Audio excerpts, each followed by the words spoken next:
Welcome back to my YouTube channel paradox philosophy.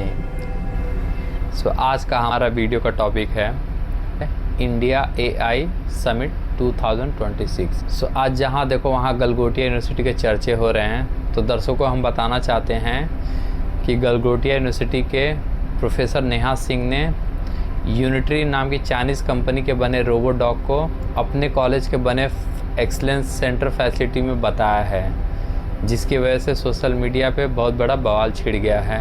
इस Chinese robot के कारण दुनिया में भारत का बहुत ज़्यादा नाम खराब हुआ है, बहुत ज़्यादा रेपुटेशन को क्षति पहुंची है, जिसकी वजह से लोगों में बहुत गुस्सा देखा जा सकता है। लेकिन इस चाइनीज़ रोबोट के कारण बायस्ड होके एक साइड से देखना पूरे समिट को, ये उन लोगों के साथ नाइंसाफ़ी होगी जिन्होंने दिन रात एक मेहनत करके जेन्युइन प्रोडक्ट बनाया है, जिन्होंने सच में पार्टिसिपेट किया है, इंडिया को टेक्नोलॉजी को आगे लेके जाने का काम किया है। ये उनके साथ सही नहीं होगा, उनके साथ फेयर नहीं होगा। ये भी एक चर्चा का विषय हो सकता है कि कैसे गलगोटिया यूनिवर्सिटी के ओरायन नाम का डॉग और थर्माकोल से बने ड्रोन को अप्रूवल मिला, या ministry of electronics and information technology ने कैसे इसको अप्रूवल दिया।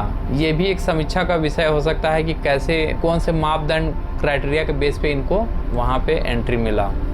आज हम गलगोटिया यूनिवर्सिटी के ओरायन नाम के डॉगेज भाई के बारे में बात नहीं करेंगे, और ना ही वो कटिंग एज टेक्नोलॉजी वाला थर्माकोल से बने ड्रोन के बारे में बात करेंगे, जिन्होंने भारत का मजाक बनाया है, पूरी दुनिया में भारत की लुटिया डुबा दी है। आज हम बात करेंगे भारत के एआई के पॉजिटिव अप्रोच का, कि हम दुनिया में कहाँ खड़े होते हैं और हमारा वर्चस्व कितना है दुनिया में टेक्नोलॉजी और एआई के क्षेत्र में। तो चलिए हम एक झलक देख लेते हैं।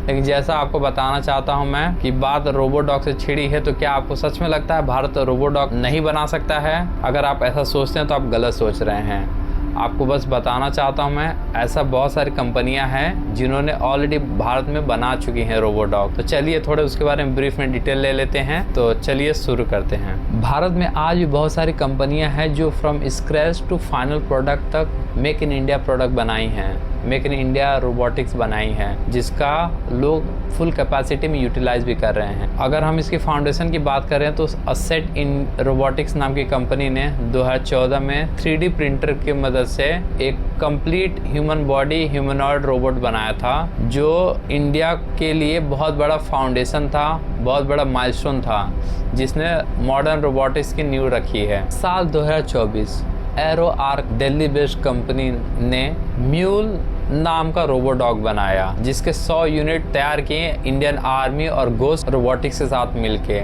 Mule means multi utility leg equipment, जिसका अल्टरनेटिव नाम भी है संजय। उन्होंने 100 म्यूल रोबोडॉग बनाया, जिसका इंडियन आर्मी फुल कैपेसिटी में यूज कर रहा है, जिसका पर्पज है thermal imaging surveillance to carry light load पहाड़ों ऊंचाई वाले इलाकों में जहां पे किसी इंसान का जाना खतरनाक हो सकता है। इसकी पेलोड कैरिंग कैपेसिटी है 15 से 25 किलो तक। दूसरा, एडवर्ब टेक्नोलॉजी। फरवरी 2024 में एडवर्ब टेक्नोलॉजी ने ट्रैकर नाम का रोबोडॉग बनाया, जिसका फंक्शन था autonomy, intelligent quadruped capability of navigation of complex environment for surveillance and individual task. Tracker, lidar sensor, camera and AI algorithm से कम्प्लीटली लैस। इसका उपयोग सर्च एंड रेस्क्यू मिशन में किया जाता है, इंस्पेक्शन इन constructional site, oil exploration, defence sector, security surveillance में की जाती है। ट्रैकर अपने आप में राइफल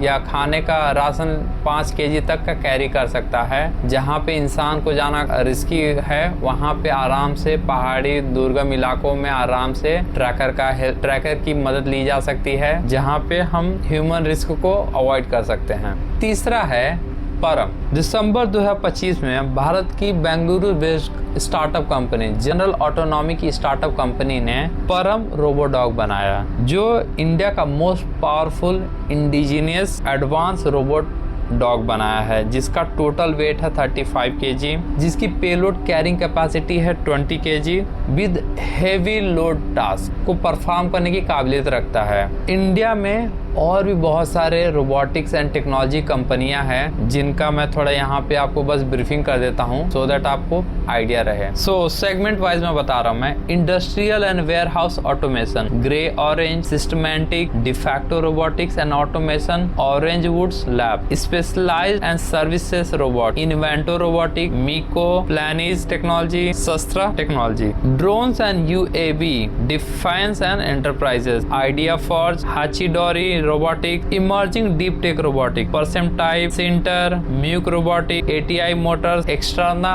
एंड मेनी मोर। अगर आपको लगता रहेगा भारत एआई के क्षेत्र में इतना पीछे क्यों है, तो इसके बहुत सारे कारण हो सकते हैं।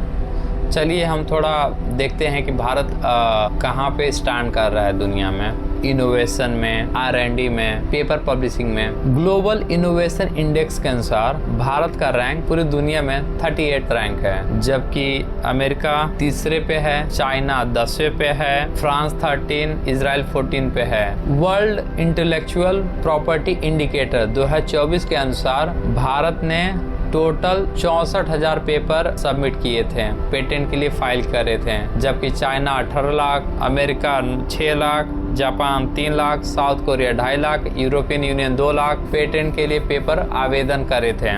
अगर R&D पे खर्च की बात करें तो वीपो वर्ल्ड इंटेलेक्चुअल प्रॉपर्टी इंडिकेटर 2024 के अनुसार, ग्लोबल इंडेक्स के अनुसार China 786 billion, USA 781 billion, Germany 132 billion, Japan 186 billion, south Korea 126 billion, Britain 86.5 billion, India 76 billion खर्च कर, जो कि भारत के जीडीपी का 0.6% है। भारत की सब्सिडी जीडीपी का 1.3% है। यहाँ अगर ध्यान से देखा जाए तो भारत अपने जीडीपी का बस 0.6% इन्वेस्ट करता है, जो कि रिवाइज करने की ज़रूरत है, जिसको स्ट्रैटेजिक तरीके से और बूस्ट और एनहांस करने की ज़रूरत है, सो दैट हम R&D में और पेटेंट फाइल कर सकें, नए नए इनोवेशन कर सकें। आने वाले टाइम में भारत को अगर AI के रेस में आगे निकलना है तो भारत के ministry of electronics and information technology को जो भी प्रोजेक्ट्स कर रहे हैं, जो भी चल रहे हैं, उस पर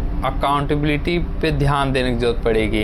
as the citizen of India हमें अपने भारत के बने चीज़ों के, प्रोडक्ट को, सर्विसेज के ऊपर टेक्नोलॉजी को सपोर्ट करने की ज़रूरत है, टेक्नोलॉजी के ऊपर प्राइड करने की ज़रूरत है। अगर हम ही ये चीज़ नहीं करेंगे तो हम दूसरे देशों से एक्सपेक्ट नहीं कर सकते। तो बहुत ज़रूरी है जो भी हम सर्विसेज यूज़ कर रहे हैं, जो भी टेक्नोलॉजी यूज़ कर रहे हैं, जो भी हम make in India product AI को यूज़ कर रहे हैं, उस पर हम गर्व करें और उसके सर्विसेज को यूटिलाइज़ करने का प्रयास करें। आई होप आपको वीडियो अच्छा लगा होगा। अगर वीडियो अच्छा लगा हो तो please like, share and subscribe. Thank you so much for watching this video.